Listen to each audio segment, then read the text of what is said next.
Assalamualaikum warahmatullahi wabarakatuh. Innal hamdalillah nahmaduhu wa nasta'inuhu wa nastahdihi wa nastaghfiruh wa natubu ilaihi wa natawakkalu alaihi wa na'udzu billahi min shururi anfusina wa sayyiati a'malina may yahdihillahu fala mudilla lah wa may yudlil fala hadiya lah.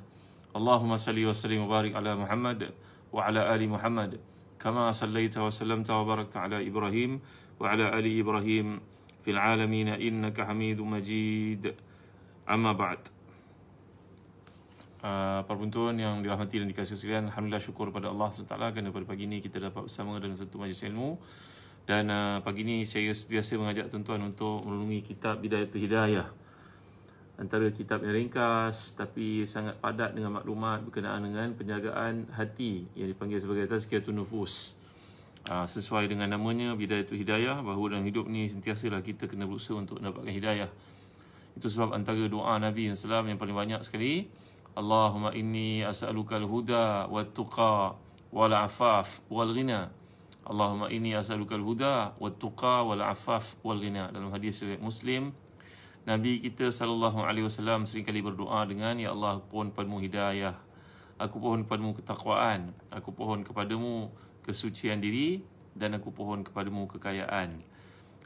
Jadi hidayah ni antara perkara yang paling utama untuk kita minta selalu, tuan-tuan yang mulia Allah sekalian. Ia tidak diwarisi. Baik, kita berada pada muka surat 122 dalam satu hadis yang panjang. Dan hadis ni saya tak perlu baca kepada tuan-tuan kerana di bahagian nota yang telah pun dijelaskan di bawah ni. Cuba lihat muka surat 122. Qal musannifu rahimahullah wa nafa'ana bi ulumihi fid dharain amin. Moga Allah memberi pada Al-Imam Al-Ghazali nikmat rahmat yang sangat besar di alam barzakh sana, dan beri kepada kita peluang untuk perubahan diri, peningkatan diri dengan hidayah yang dikemukakan dalam fakta-fakta yang tulis dalam buku Bidayatul Hidayah yang sangat menarik ini. Walau bagaimanapun hadis yang panjang yang telah pun saya skip pada kuliah yang lalu dibuat penilaian. Kita ni dalam Islam, bila kita belajar satu benda, ada orang komen kita, komen itu merupakan feedback. Bayangkan dalam hidup ni, kalau kita buat komen ini penting untuk peningkatan diri kita sebenarnya. Jangan kita pandang negatif pada apa yang dikemukakan. Demikian juga tak terkecuali dalam penulisan apa-apa buku, subjek, disiplin sekalipun, seseorang itu tertakluk pada komentar orang lain. Mungkin ada angle yang dia tidak cakupi, maka dengan sebab itulah seseorang yang lain yang cinta kepadanya dan nak melihat dia berjaya tentu akan beri feedback untuk diperbaiki dirinya. Dan perkara itu berlaku berterusan sampai seorang meninggal dunia. Maka kita dapat lihat muallif yang agung, yang hebat macam Imam Ghazali pun dikomen oleh orang-orang yang datang selepasnya. Maka di antara penilaian kepada hadis yang panjang ini, hadis ini merupakan hadis palsu seperti dinyatakan oleh Imam Ibn Jauzi dalam kitabnya Al-Mawdu'at. Begitu juga Suyuti dalam kitabnya Al-Ali Al-Masnu'ah fi Ahadith Al-Mawdu'ah. Ibnu Arraq dalam kitabnya Tanzi' Syariah Al-Marfu'ah an Al-Akhbar Al-Syani'ah Wal-Mawdu'ah. Jadi hadis yang kita tak baca ni hadis dhaif lah, tuan-tuan. Bukan hadis dhaif tapi hadis mawdu'. Hadis mawdu' berarti hadis palsu. Baik. Kita baca muka surat 122. Khalid bin Ma'dan berkata, aku tidak pernah melihat seorang pun yang lebih banyak bacaan Quran berbanding dengan Mu'az disebabkan hadis yang agung ini. Hadis ini telah kita jelaskan, kita tak baca pun, panjang. Ia merupakan hadis maudhu'. Maudhu' maknanya palsu. Oleh itu, renungkanlah tentang semua perkara ini, wahai pendamba ilmu. Ini menceritakan tentang keutamaan baca Quran. Walaupun hadis itu hadis palsu, tapi banyak hadis lain yang menunjukkan kepada keagungan baca Al-Quran Karim. Seperti hadis yang lain, fadlu kalamillahi ala kalamil bashar kafadlillahi ala sa'iril bashar. Sebaik-baik kalimah adalah Al-Quran, sebaik-baik ibadah Al-Quran, membaca Al-Quran itu sebagaimana keutamaan Allah banding dengan makhluknya, maka demikianlah keutamaan Al-Quran banding dengan kalam makhluk. Maka kita ambillah peluang kesempatan untuk membaca Al-Quran ni sekarang, tuan-tuan. Baik. Ketahuilah sebesar-besar adab yang mengukuhkan sifat buruk dalam hati adalah menuntut ilmu dengan niat berbangga-bangga dan bersaing antara satu sama lain. Orang awam sebenarnya lebih jauh daripada terjebak dalam kebanyakan sifat buruk ini, manakala orang mendalami ilmu agama mudah terarah kepadanya dan terdedah kepada kebinasaan disebabkannya. Jadi ini antara satu peringatan, jangan kita menuntut ilmu untuk dipandang tinggi oleh orang, dimuliakan orang, disanjung orang, jadi orang terkenal, maka niat kita sudah merosak. GPS akhirat yang kita setkan dalam kita untuk cari keridhaan Allah sudah pun tersasar. Maka inilah dimaksudkan Imam Ghazali, jaga dirimu baik-baik. Justru lihatlah mana satu urusan paling penting. Adakah kamu belajar cara menjaga diri daripada segala pemusnahan ini dan sibuk memperbaiki hatimu serta menghidupkan amalan akhiratmu, atau lebih penting kamu bergaul dengan orang yang suka bercakap kosong lantas kamu menuntut ilmu yang merupakan sebab tambah-tambahnya sifat takbur, riak, hasad, ujub hingga kamu binasa bersama dengan orang yang binasa. Maka perbincangan ni adalah satu perkara yang sangat detail, tuan-tuan. Lalu sepatutnya seseorang itu menuntut ilmu untuk menjadi dekat kepada Allah SWT. Tapi andai ilmu itu tidak menjadikan dia dekat kepada Allah, maka sebenarnya ilmu itu membawa kepada kebinasaan. Jadi ini antara perkara-perkara yang bersifat hasad. Jadi hasad ni di antara seseorang dengan yang lain, hasad, dengki, ujub, takabur, hukum prinsipnya adalah haram. Tapi ada pengecualiannya, tuan-tuan. Seperti yang disebut oleh banyak para ulama. Contohnya Imam Izzuddin bin Salam, dipanggil sebagai sultan ulama, dan kitab beliau bertajuk Qawaidul Kubra. Ada pengecualian terhadap sifat-sifat hasad ni, kadang-kadang ia tak dapat dielakkan. Seperti yang berlaku dalam kehidupan Nabi SAW sendiri, dibawakan oleh ayat-ayat Allah. Contohnya surat Tahrim, kisah di antara para isteri Nabi SAW. Bagi seseorang wanita dengan madunya, maka apa yang bersifat hasad itu antara perkara yang patut dielakkan, tapi ia bukan merupakan dosa-dosa besar seperti yang berlaku di antara seorang dengan yang lain dalam konteks yang umum. Sebab itu kalau kita baca dalam hadis sahih, tuan-tuan, antara rumah tangga Nabi SAW ni, perkara-perkara yang menarik untuk kita bawakan. Sebagai contohnya, Nabi SAW punya seorang isteri yang bernama Safiyah binti Huyai. Beliau ni merupakan anak kepada seorang pemuka orang-orang Yahudi, pemimpin Yahudi. Huyai bin Akhtab ni adalah seorang ketua orang Yahudi. Mereka ni telah pun tewas dalam pembukaan di Khaybar, mengakibatkan semua lelaki terjatuhkan hukuman bunuh. Yang sempat lagi-lagi lah, tuan-tuan. Maka akhirnya Safiyah radhiyallahu anha ni telah pun jatuh ke bawah tawanan seorang sahabat Nabi bernama Dihyah. Lalu Dihyah ni telah menyerahkan Safiyah kepada Rasulullah SAW. Maka Rasulullah SAW telah pun bersabda kepada Safiyah binti Huyai ini salah seorang daripada Ummahatul Mukminin, akhirnya, mahukah kau kalau aku bebaskan kau, maka kau pergilah cari, nanti aku hantar tentera untuk membawa kau pergi ke mana ada orang-orang Yahudi untuk kau tinggal padanya. Ataupun kalau kau pilih pilihan yang kedua, aku bebaskan kau dan aku menikahimu. Maka Safiyah berkata, wahai Rasulullah SAW, saya telah masuk Islam sebelum bertemu dengan Rasulullah lagi.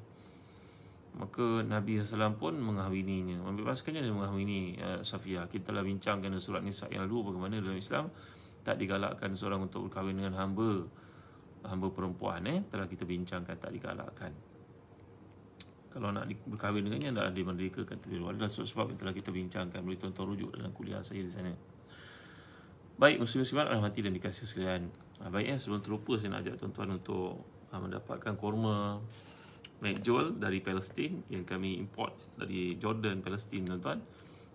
Kurma McJowl yang besar ni adalah keluaran dari Palestin. Ini yang disebut dalam Quran Mesir surah Maryam ayat ke-25. Wa huzi ilaiki bi jiz'in nakhlati tusaqit alayki rutaban janiyya. Hai Maryam, gegarkan pokok kurma itu, nanti akan jatuh buahnya untuk engkau nikmati. Inilah buah kurma McJowl besar ni, tuan-tuan. Saya baru buka sekejap tadi. Besar macam jari saya, tengok. Ini kurma McJowl yang sangat sesuai untuk kita dapatkan dalam bulan Rajab. Sekarang kita dah masuk Rajab, tuan-tuan. 2 Rajab hari ni. Dapatkan kurma ni untuk kita mulakan ibadah puasa sunat kita dalam Rajab, bulan Syaban. InsyaAllah Ramadan nanti kita ada kekuatan dapatkan kurma McJowl. Dan sebab itu kami juga di Zazan Travel memasarkan kurma ajwa yang datang dari Madinah. Cantik sekali ni, tuan-tuan. Belum mengelupas kulitnya. Kadang-kadang kita dapati di pasaran tu dah mengelupas kulitnya. Ni baru sampai dari Madinah. Dapatkan, tuan-tuan. Harganya lebih kurang sama. McJowl sekilo 110. Ajwa Rasulullah SAW yang Rasulullah sebutkan dalam hadis, man tasabbah bi sab'i tamaratin ajwatan lam yadurru sumun la sirun. Siapa yang berpagi-pagi dengan makan 7 biji kurma ajwa, maka Allah akan selamatkan dia dari racun dan juga sihir. Racun banyaklah hidup kita, tuan-tuan. Makanan-makanan yang kita makan pada ini bukanlah kata restoran yang dimasak oleh orang Islam itu ada racun, tidak. Daripada asasnya lagi, ayamnya, sayurnya, tapi kita nak lagi pun amat payah, tuan-tuan. Maka makanlah kurma ajwa ni 7 biji seharian pagi sebelum makan apa-apa. Moga Allah pelihara setiap kita daripada racun, penyakit. Covid ni pun satu racun datang dari virus, tuan-tuan yang mulia Allah sekalian. Mudah-mudahan Allah sama kita sekian, keluarga kita, orang kita sayangi, sekian umat Islam. Baik, kembali kepada kisah Safiyah binti Huyai ini tadi, bahawa perselisihan ataupun apa yang dipanggil sebagai hasad di antara seorang perempuan dengan madunya itu tidaklah termasuk dalam dosa besar. Kerana isteri-isteri Rasulullah SAW pun kita baca ada kisah itu dalam hidup mereka. Seperti kisah Safiyah binti Huyai bin Akhtab ini, ketika beliau ditemui oleh Rasulullah daripada Dihya, maka Rasulullah memberi kepada pilihan sama ada untuk dimerdekakan, dikahwini ataupun dilepaskan. Jadi pergi pulang semula kepada keluarganya Yahudi, carilah di mana-mana. Kerana Nabi SAW telah menghalau mereka keluar dari Khaybar itu, dibunuh kerana sikap mereka bersekongkol dengan musuh-musuh Islam untuk menghentam Islam dan juga negara Islam Madinah itu. Maka akhirnya Safiyah telah berkata kepada Rasulullah SAW, wahai Rasulullah, saya telah masuk Islam sebelum saya menemui Tuan. Masya Allah, tabaraka wa ta'ala. Safiyah ni sebelum Islam dia telah pun menjadi isteri kepada seorang daripada pemimpin dan seorang Islam. Jadi kemudian bila jatuh sebagai tawanan perangan, dalam Islam kita dah belajar juga bab perhambaan, maka edah seseorang perempuan ditawan dalam perangan untuk dikahwini sekali haid saja, bukan 3 kali. Kita telah bincangkan perkara ini. Maka Nabi SAW pun menawarkan kepada Safiyah ni, mahu tak kau aku bebaskan dan menjadi isteriku? Jawapannya, ya wahai Rasulullah, saya telah pun berazam, saya telah pun menghayati Islam daripada kecil lagi, daripada sebelum ni lagi. Nabi mendapati di antara 2 biji matanya ada macam bonjol, tuan, macam bengkak. Bengkak. Maka Nabi bertanya kepadanya, apa yang berlaku ni wahai Safiyah? Maka jawapan Safiyah, wahai Rasulullah SAW, ini ra'aitu fima yara an-naim kana kamaran waqa'a fi hijri falatamani. Wahai Rasulullah SAW, sebenarnya ini adalah apa yang disebut, ini merupakan satu tamparan atau tumbukan, ataupun latam ni apa tuan? Tumbuk dengan kuat di antara 2 biji mata ni. Kerana selepas saya berkahwin dengan Salam bin Mishkam, pemimpin Yahudi, juga seorang pejuang terkenal berani mati Yahudi namanya Salam bin Mishkam ini, maka saya berkata kepadanya malam tadi, saya mimpi melihat bulan jatuh ke riba. Maka dia pun telah belasah saya, kerana bagi orang Yahudi melihat bulan itu tanda Rasulullah SAW, yang kita dengar dalam nasyid dialunkan pada Maulid Rasul kan. Tala'al badru alaina min faniyatil wada' wajaba syukru alaina ma da'a lillahi khairada', menceritakan tentang Rasulullah SAW. Maka Rasulullah dipanggil sebagai Badr. Badr ni bulan purnama. Maka kata Safiyah, saya menanti Islam dan telah masuk Islam sebelum jumpa dengan Rasulullah. Iaitulah ketika saya lepas berkahwin, saya mimpi bulan jatuh ke riba. Cerita pada suami saya, Salam bin Mishkam. Dia tombok saya, dia pukul saya. Inilah tanda bengkak ni pada dahi saya, wahai Rasulullah SAW. Subhanallah, Masya Allah, tabaraka wa ta'ala. Jadi tuan-tuan, akhirnya Nabi pun berkahwin dengan Safiyah ni. Dalam cerita-cerita yang kita baca, tuan, contohnya dalam kitab Isabah, Isti'ab, bahawa isteri-isteri Nabi yang lain seperti Zainab yang dikahwini sebelum itu, Aisyah radhiyallahu anha, mereka lantaran melihat Safiyah ini, mereka berkata, seolah bahasa yang boleh saya gunakan untuk tuan-tuan ni, kalau tersilap tuan-tuan ni kena dalam bahasa Arab, seolah-olah macam mereka berkata, apalah, manalah budak datang, habislah budak ni datang, budak ini dipungut Rasulullah ni masuk dalam keluarga kita. Tuan-tuan, seolah mereka berkata demikian kepada Safiyah, tuan. Itu yang Rasulullah marah sangat kepada Aisyah radhiyallahu anha. Satu hari Aisyah telah berkata, Safiyah ni cantik orangnya, cuma dia pendek. Maka Nabi telah bersabda, wahai Aisyah, engkau telah berkata dengan satu kata-kata yang kalau kata-kata itu dicampur dengan air lautan maka akan mengotorinya. Lama zajathu. Innaki kulti kalimatan law muzijat bima'il bahri lama zajathu. Engkau berkata satu kata-kata pada engkau remeh, tetapi andai ia dicampur dengan lautan keseluruhannya yang luas itu, maka tentulah ia akan mengotori lautan. Bagi menunjukkan marahnya Nabi SAW bila mengumpat seorang satu sama lain. Jadi tuan-tuan yang mulia Allah sekalian, kembali kepada kisah ni. Satu hari Hafsah radhiyallahu anha telah berkata kepada Safiyah ini dengan berkata, ya binata Yahudiyin, wahai anak Yahudi, kau ni anak orang Yahudi tau. Kami suami kami Rasulullah, kami adalah mempunyai hubungan kekerabatan yang rapat kerana Nabi berkahwin orang Quraisy ini, mereka punya hubungan pertautan. Kita tahu semuanya datang daripada Nabi Ismail AS. Maka hubungan mereka Qusay bin Kilab, mereka cabang ke keluarga family tree itu berpisah, tapi asalnya daripada keluarga Quraisy. Jadi tuan-tuan yang mulia sekalian, Hafsah radhiyallahu anha berkata kepada Safiyah, kau ni siapa? Kau Yahudi. Kami anak kepada sepupu-sepupu Rasulullah. Kami ada kaitan kekeluargaan Rasulullah. Kami suami kami Rasulullah. Maka Hafsah, maka Sayyidah Safiyah ni, Sayyidatuna Safiyah ni pun menangis. Rasulullah menemuinya dalam keadaan menangis. So bertanya, Hafsah, kau menangis? Jawapannya, Hafsah berkata kepada saya ni anak Yahudi. Tuan-tuan dimuliakan Allah sekalian. Maka Rasulullah SAW telah pun bersabda kepadanya, lain kali kalau dia berkata pada kau demikian, katakan kepadanya,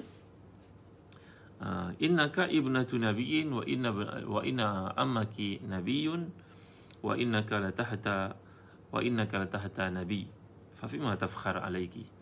Lain kali kalau ada orang berkata kepadamu demikian, kau anak Yahudi, jawab kepadanya, saya adalah anak kepada Nabi Allah Harun. Pakcik saya adalah Nabi Musa AS. Dan saya berada di bawah naungan seorang lagi Nabi, iaitu Muhammad sallallahu alaihi wasallam. Apa lebihnya kau daripada aku? Rasul mengajar untuk jawab. Hebat jawapan ni tuan-tuan. Kerana kalau kita lihat kepada susu galur kekeluargaan Safiyah binti Huyai bin Akhtab ini, beliau daripada keturunan Nabi Harun AS. Ya, bila dia keturunan Nabi Harun, tentulah Musa itu pakciknya. Pakcik jauh lah. Keturunan berapa keturunan di atas tu, tapi tetap menunjukkan pakcik lah. Maka Nabi menganjurkan kepada Safiyah, kalau ada orang mengata lain kali, jawab kepadanya, bapa saya Nabi, pakcik saya Nabi, suami saya Nabi. Engkau siapa? Tuan-tuan dimuliakan Allah sekalian. Jadi dalam konteks ini, kalau kita perhatikan bagaimana Rasulullah SAW mengajar bila para isteri itu ada persisian di antara mereka, walaupun untuk pengetahuan tuan-tuan, Safiyah ni merupakan seorang perempuan yang mulia. Laqad kana Safiyatun zata jamalin mubahirin wa aqlin wafirin. Mengatakan bahawa para ulama membincangkan tentang Safiyah ni, sifatnya, karakteristiknya, kemuliaan yang ada padanya. Safiyah ni merupakan seorang wanita yang cantik, seorang yang bijak. Dan saya pernah bacakan kepada tuan-tuan ketika Nabi SAW hampir-hampir wafat, ketika sakaratul maut, Safiyah ni terkeluar daripada mulutnya perkataan, berkata, saya sanggup wahai Rasulullah, dan penyakit itu berpindah kepada saya, janganlah Rasulullah kena sedikit pun. Maka isteri-isteri yang lain yang berada dalam situasi itu melihat kepada macam nak terkeluar bagi mata. Kau hebat sangat ke? Seolah-olah begitulah tuan-tuan ni milik Allah sekalian. Jadi rumah tangga Rasulullah SAW ini cukup menarik untuk kita baca, anjurkan, kerana kita sedang bincangkan isu yang berkaitan dengan perasaan hasad. Jadi dalam konteks kekeluargaan, seandainya seseorang itu, perempuan itu terhadap madunya, ia bukan satu dosa besar, tapi hendaklah dijaga, dikontrol, dikawal. Baik, kita lihat berikutnya, kata Imam Ghazali, justru lihatlah mana satu urusanmu yang penting. Adakah kamu belajar cara menjaga dirimu dari segala pemusnah itu dan sibuk dengan memperbaiki hatimu, menghidupkan amalan akhiratmu? Adakah ini yang penting? Ataupun kamu bergaul dengan orang yang suka bercakap kosong atas kamu menuntut ilmu yang merupakan sebab bertambahnya sifat takabur, riya, hasad, ujub, hingga kamu binasa bersama dengan mereka?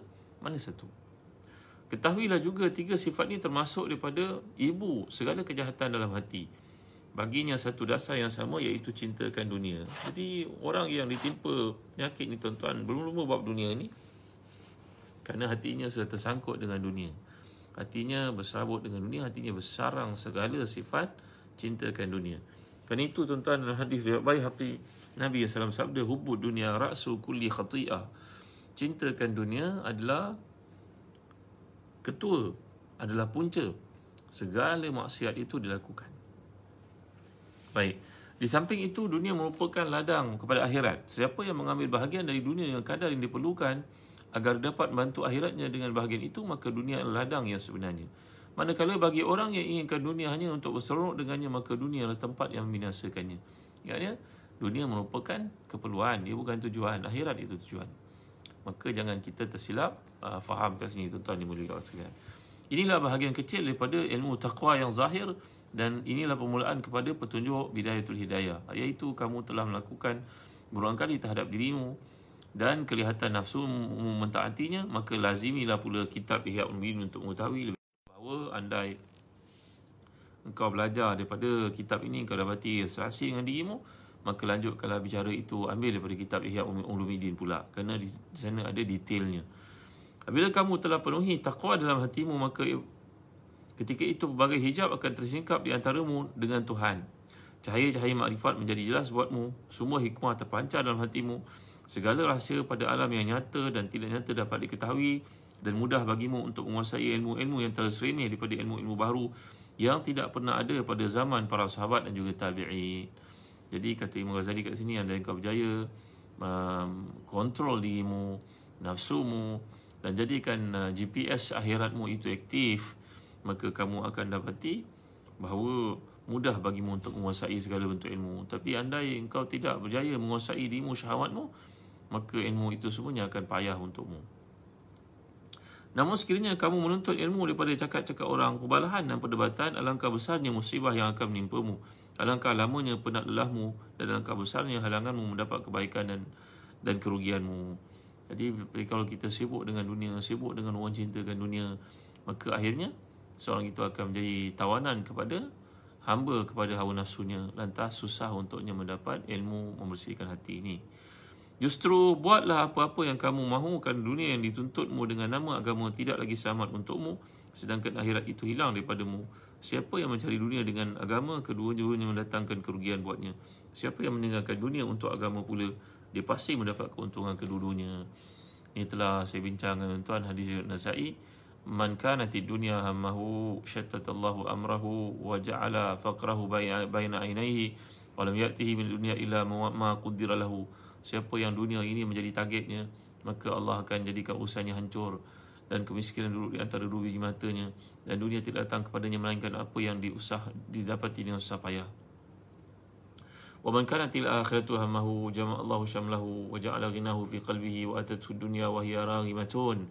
Siapa yang cintakan akhirat, targetnya akhirat, Allah akan jadikan kekayaan itu dalam hatinya, maka dunia itu akan datang rukuk dan sujud untuknya, dan urusannya akan disempurnakan oleh Allah Subhanahu wa taala. Ini beza di antara talibud dunia dengan talibul akhirah, mubtaghi dunia dengan mubtaghil akhirah. Siapa yang kita dapat lihat, kita dapati dalam kehidupan kita, demikianlah target mereka itu ditentukan oleh hati mereka. Baik. Demikianlah sebuah petunjuk menuju permulaan jalan dalam hubunganmu dengan Allah, iaitu dengan melaksanakan segala suruhannya dan meninggalkan segala larangannya. Sekarang aku tunjukkan kamu kepada sebahagian daripada adab untuk merawat dirimu dalam komunikasi dan pergaulan bersama dengan hamba Allah di dunia ini. Masuk kepada bahagian yang berikutnya, tuan-tuan. Ini bahagian ketiga. Bahagian apa? Perbahasan tentang adab-adab dalam perhubungan dan pergaulan. Mudah untuk faham, tuan-tuan. Bacalah buku Bidayatul Hidayah oleh Imam Ghazali. Pertama kali diterjemahkan dalam bahasa Melayu kita, tuan-tuan, yang ada di pasaran itu dalam bahasa Indonesia. Ini kali pertama diterjemahkan dalam bahasa Melayu. Satu bahan yang sangat baik untuk menjadi renungan kita semua. Baik, saya bacakan bab berikutnya. Bab ke-9. Adab-adab bersahabat dan bergaul. Ketahuilah bahawa sahabatmu yang tidak pernah berpisah denganmu ketika kamu mukim, berpergian, tidur, berjaga, bahkan dalam hidup dan matimu adalah Tuhanmu. Ini adalah merupakan sahabatmu yang kau sedar ataupun tidak. Tuhanmu, pemilikmu dan penciptamu. Selama kamu mengingatinya, nescaya dialah teman yang berada di sampingmu, kerana Allah berfirman, Ana jalisu man zakarani. Aku ini merupakan seorang teman bagi orang yang sentiasa mengingatiku. Jika hatimu patah kerana sedih atas kecuaian menunaikan kewajipan agama, maka dia sentiasa menjadi penemanmu, kerana Allah berfirman, Ana indal munkasirati qulubuhum min ajli. Aku bersama dengan hamba yang patah hati disebabkan kesedihannya kerana-ku. Jadi seseorang ni dalam dirinya ada nafsu lawamah, ada nafsu amarah, ada nafsu mutmainnah. Nafsu lawamah, nafsu yang sentiasa mencela dirinya waktu dia melakukan kesalahan. Apalah aku tak bangun tahajud malam tadi? Kenapa aku tak baca Quran semalam? Kenapa aku sibuk dengan pelbagai urusan hingga tak sempat baca hadis pada hari ini? Kenapa aku sibuk biarkan anak-anakku melihat televisyen dan tak sempat nak baca sirah Nabi dengan mereka, tak sempat nak mengenal mereka dengan para sahabat, dengan para ummahatil mukminin. Ini adalah sifat lawamah, nafsu lawamah. Maka bila kita merasa sedih atas kesiapan kita, penyimpangan kita, kekurangan kita, maka itu tanda Allah memberi hidayah kepada kita untuk perubahan kepada yang lebih baik. Tapi kalau kita leka, kita lalai, kita tak sedar, hingga berakhir waktu tanpa ada penambahbaikan kepada diri, maka menandakan kita tak dapat hidayah daripada Allah, tuan-tuan. Maka tangisi hati kita. Lihat, adab-adab bersahabat dengan Allah. Masya Allah. Mungkin kali pertama kita dengar perkataan bersahabat dengan Allah. Subhanallah, Masya Allah, Tabaraka wa Ta'ala.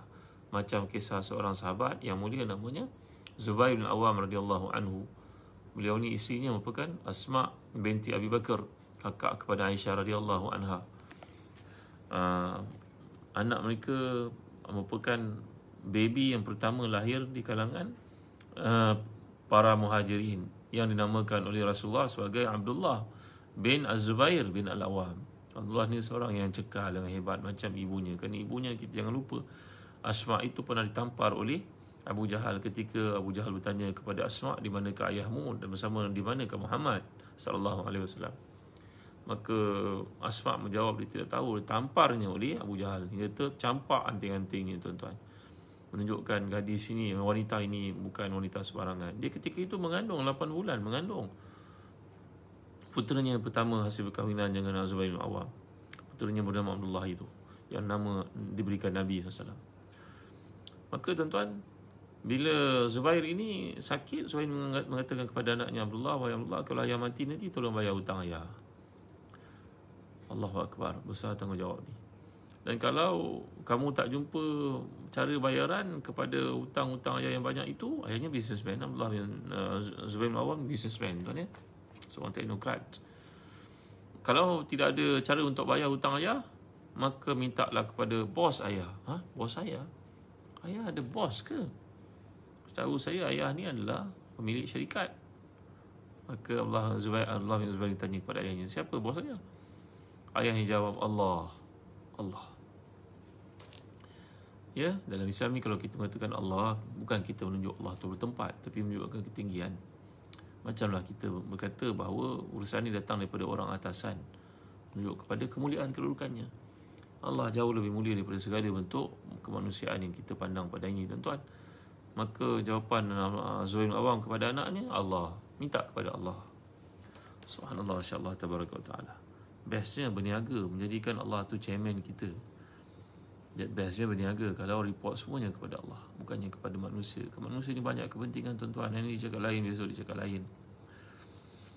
Macam ni hebat seorang pun dia pasti terlupa. Kita nak ingatkan selalu pun tak mampu. Kan? Kita bekerjasama dengan siapa, janjinya ini besok dah jadi lain. Yalah, manusia ni berubah hatinya. Itu sebab antara doa Nabi kita SAW, Allahumma muqallibal qulub sabit qalbi ala dinik.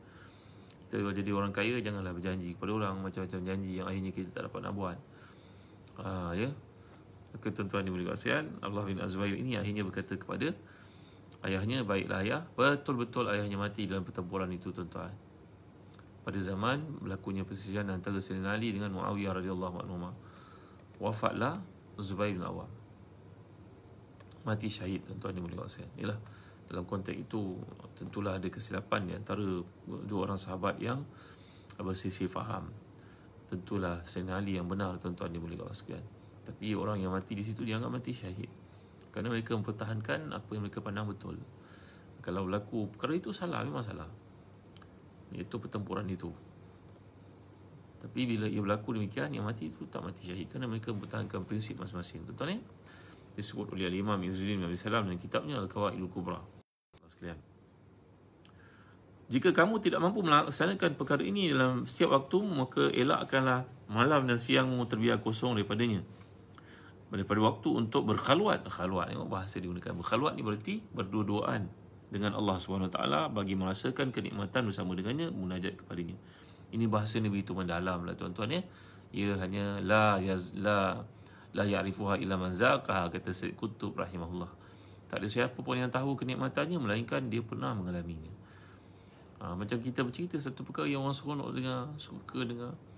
Contohnya orang tu belum berkahwin, kita cerita pada dia berkahwin itu satu keseronokan, kegembiraan. Bukan setakat perhubungan lelaki perempuan, tapi adanya kedamaian, ketenangan. Ada orang yang berat hati kita. Contoh, cerita pada orang yang belum kahwin, tentu dia tidak faham. Demikian juga kata Syekh Qutb, bila seorang yang punya hubungan yang baik dengan Allah bercerita kita pada orang yang tidak biasa bangun malam, maka orang itu berada di satu tempat, kita berada di tempat yang lain. Sukar untuk mendengar kepadanya. Huwa fi wadin nahnu fi wadin akhar, orang Arab kata. Huwa fi wadin, dia berada di satu oasis dan kita berada di oasis yang lain. Maknanya tempat yang tak sama. Sukar untuk menerangkan. Kata Imam Ghazali, latihlah dirimu. Dengar ya. Apa katanya lagi? Ketika itu kamu perlu mempelajari sifat-sifat dan adab-adab sahabat dengan Allah. Adab-adabnya nombor satu, menundukkan kepala. Maknanya tawaduk kat sini. Yang kedua, menjaga pandangan mata. Yang ketiga, membetulkan tujuan. Yang keempat, sentiasa berdiam diri. Yang kelima, menenangkan anggota badan. Yang keenam, segera mengerjakan perintah. Yang ketujuh, meninggalkan larangannya. Yang ke-8, tidak menolak takdir. Yang ke-9, sentiasa berzikir.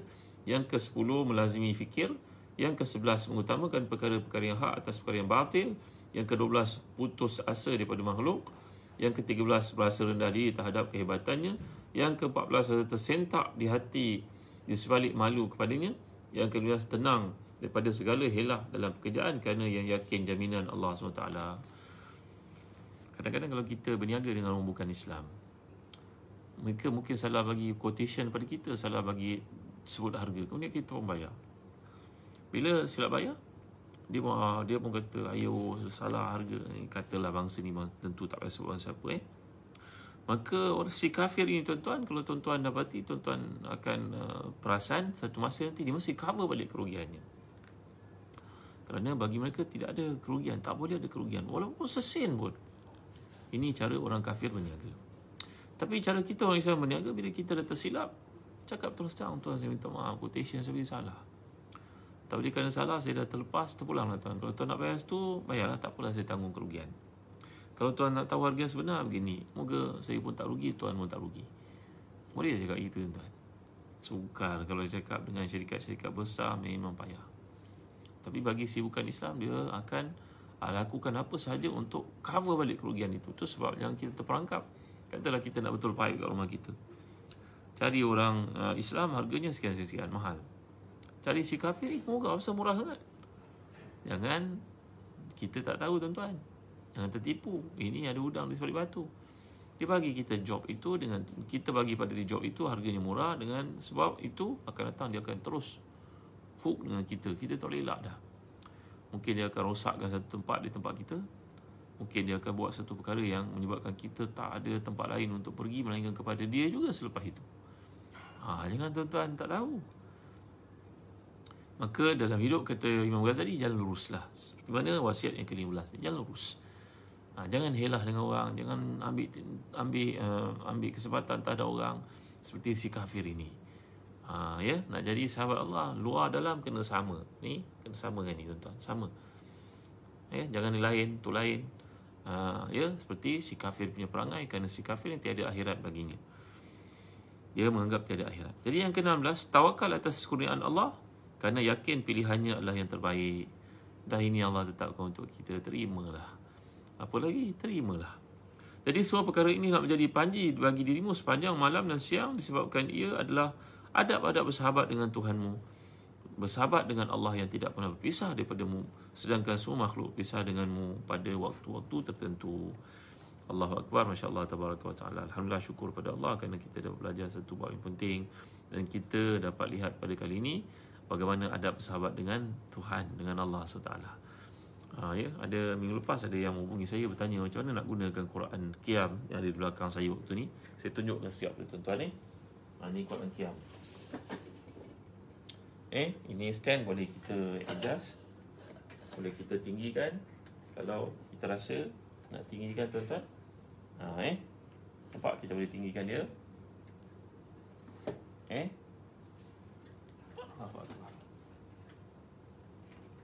Tengok ni.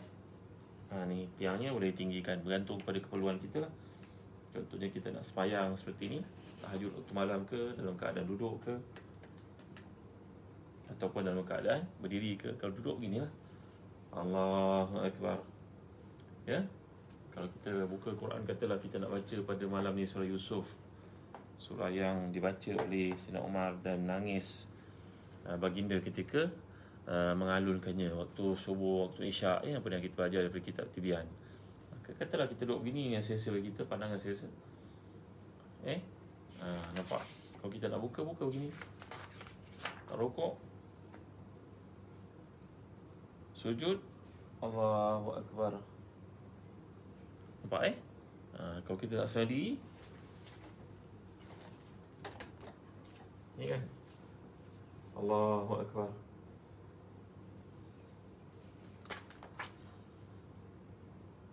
Nampak kalau kita nak baca sambil duduk, alhamdulillah Quran stand ni ada terijazkan kat sini. Kan bergantung kepada keperluan kita, pandangan yang kita rasakan selesa untuk kita. Jadi kita boleh baca Al-Quran dengan menggunakan Quran Qiyam ini.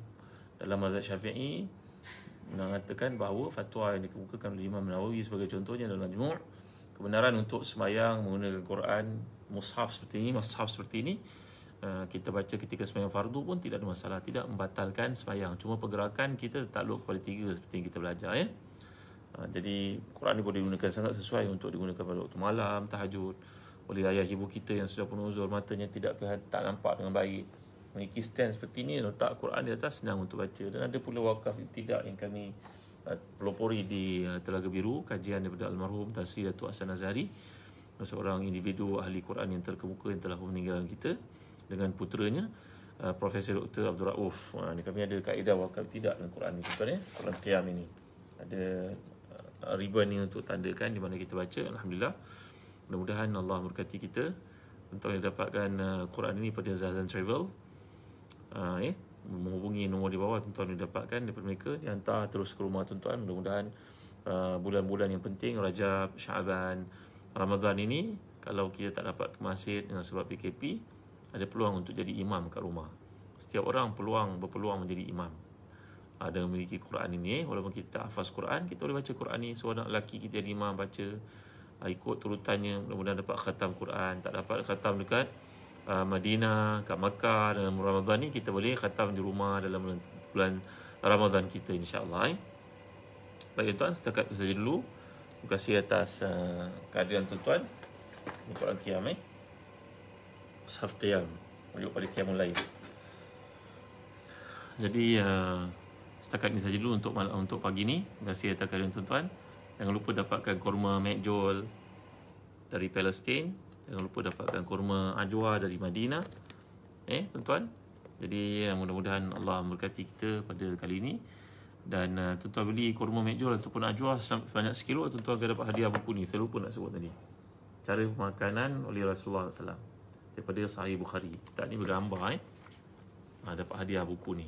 Bekam ada, cerita madu ada, kurma, dapat hadiah. Tuan-tuan beli sekilo kurma Mekjol ataupun Ajwa. Baik, terima kasih. Setakat ini saja dulu. Wallahu a'lam. Sallallahu ala sayyidina Muhammad wa ala alihi wasallam. Alhamdulillah rabbil alamin. Kita akhiri dengan tasbih kafarah dan suratul asr. Bismillahirrahmanirrahim. Wal asr innal insana lafi khusr illa alladhina amanu wa 'amilus salihat wa tawassaw bil haqq wa tawassaw bis sabr. Subhanakallahumma wa bihamdik asyhadu an la ilaha illa anta astaghfiruka wa atubu ilaik. Allahumma ighfir lana dhunubana wa liwalidina warhamhum kama rabbana shighara. Allahumma salli wa sallim wa barik ala Muhammad wa ala ali Muhammad kama sallaita wa sallamta wa barakta ala Ibrahim wa ala ali Ibrahim fil alamin innaka Hamidum Majid. Allahumma ahsina aqibatana fil umuri kulliha wa ajirna min khizyid dunya wa azabil akhirah. Allahumma inni as'aluka, Allahumma inna nas'aluka al-huda wat tuqa wal afaf wal ghina. Rabbana atina lana wa ighfir lana innaka ala kulli syai'in qadir. Rabbana atina fid dunya hasanah wa fil akhirati hasanah wa qina azaban nar. Wa sallallahu ala sayyidina Muhammad wa ala alihi wa sahbihi wa sallam. Alhamdulillahil alamin. Taqabbalallahu minna minkum. Tuan, kalau tuan-tuan nak sembahyang sunat syuruk, adalah waktunya sekarang seperti nyatakan dalam hadis. Siapa yang sembahyang sunat syuruk baginya pahala solat menunaikan ibadah haji. Lengkap kata Nabi. Dalam hadis yang lain, umrah. Lengkap sabda Nabi SAW. Mudah-mudahan sekaranglah waktunya untuk kita laksanakan sembahyang sunat syuruk. Sekali lagi dalam 5 minit kemudian dah mula waktu duha. Jadi bolehlah lakukan sekarang. Kenang saya dan doa tuan-tuan. Wassalamualaikum warahmatullahi wabarakatuh. Wa ala alihi wasallam. Alhamdulillahirabbil alamin. Wa barakallahu fikum. Wassalamualaikum warahmatullahi wabarakatuh.